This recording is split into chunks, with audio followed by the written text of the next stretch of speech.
नमस्कार,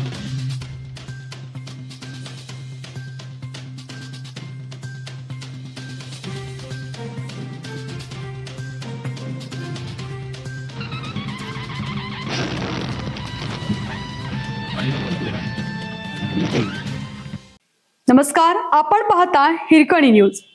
हिरकणी न्यूज प्रत्येक क्षण ताज्या घडामोडी आणि महत्त्वाच्या प्रत्येक बातमीसाठी नेहमी तत्पर. तुकाराम मुंढेंचा भेसळ माफियांवर प्रहार सुरूच. राज्यभर 30 ठिकाणी छापे, 21 जण अटकेत, 17 आस्थापना सील.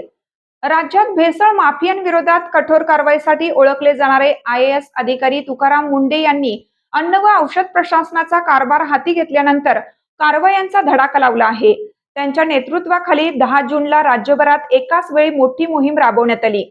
या कारवाईत प्रतिबंधित गुटखा, पान मसाला तसेच संशयित आणि निकृष्ट दर्जाच्या अन्न पदार्थांवर धाड टाकत तब्बल 3,95,47,000 रुपयांचा मुद्देमाल जप्त करण्यात आला. या मोठ्या कारवाईत 21 जणांना अटक करण्यात आली तर 17 आस्थापनांना सील करण्यात आले. याशिवाय अवैध वाहतुकीसाठी वापरले जाणारे एक वाहनही जप्त करण्यात आलं आहे. FDA आयुक्त तुकाराम मुंढे यांच्या निर्देशानुसार ही मोहीम राज्यातील मुंबई, कोकण, पुणे, नाशिक, धुळे, अहिल्यानगर, छत्रपती संभाजीनगर, अमरावती आणि नागपूर विभागात एकाच वेळी राबवण्यात आली.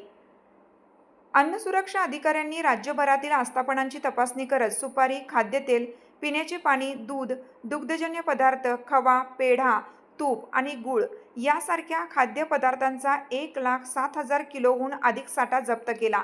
या साठ्याची किंमत 3,94,00,000 रुपयांपेक्षा अधिक असल्याचे प्रशासनाने स्पष्ट केलं आहे.